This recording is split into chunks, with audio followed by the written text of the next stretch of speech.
A lot of different people are interested in feeding their quail, and there are feeders out there on the market that cost you $200. I'll show you how you can make one that works very well for probably less than $10. Basically whatever the cost of a metal drum is. You can use any size metal drum. These are 30-gallon drums with the lock ring lids, which is what I prefer. About the only two pieces of equipment that you need are a drill with a 9/32 bit.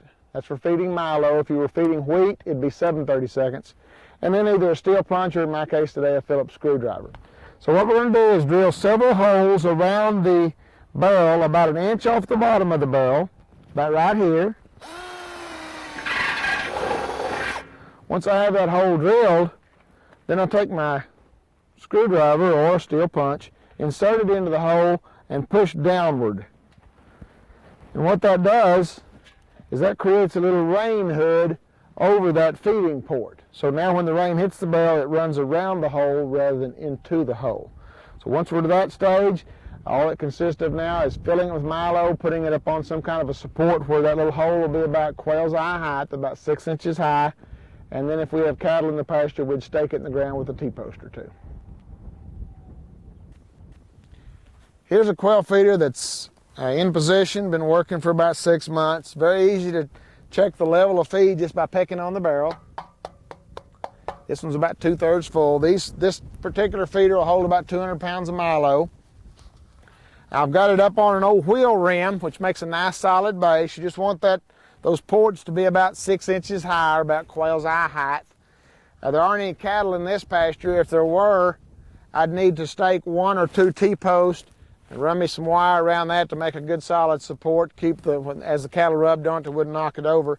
If you've got feral hogs in your area, what I'd do is sink 4 T-posts, and then I'd run wire across the top up here to keep them from being able to push the thing out and knock it over like that. The beauty of this little feeder is that it's fairly efficient in what it feeds. And Mr. Currie, the way he came up with this ideal, was this. He used to have a feeder out in his back porch, out in his backyard. It had a large hole in it here, what I call a mouse hole. The grain just kind of free flowed through it. And he sat out there sometimes with his .22 to keep the sparrows off the feeder. And one day he shot at a sparrow and he missed, and he shot a .22 caliber sized hole in the barrel. He noticed the next quail that came up didn't go to the large hole, but went to a small hole, pecked the milo, and 4 or 5 kernels of milo dropped out. And the light went on in Mr. Currie's mind saying, aha, I can improve the efficiency of my feeder.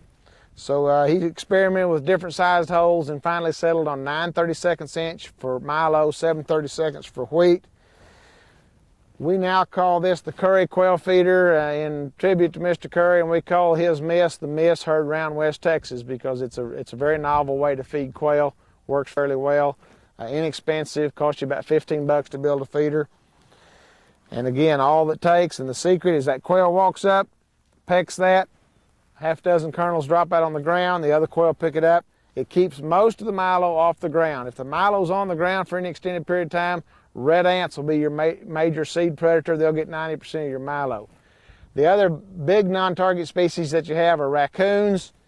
You'll inevitably have some raccoons working these feeders, and they're basically just a cost of doing business. If you want to control their numbers, what I do is put out some cage traps and trap some of those out if that proves to be a big problem.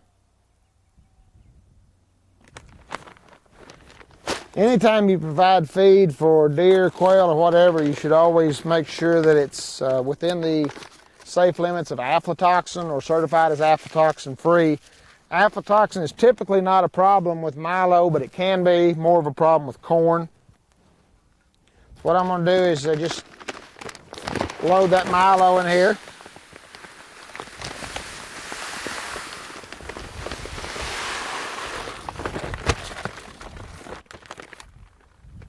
Feed, how long that feed will last you just depends on how many coveys of quail you have working that feeder, as well as other non-target losses.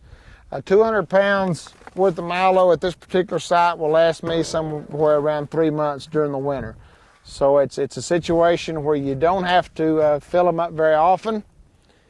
I like to put my feeders close to cover. You can see that I've got some good escape cover fairly close to these, so in case there's a bobcat or whatever comes up, those quail have an easy escape route.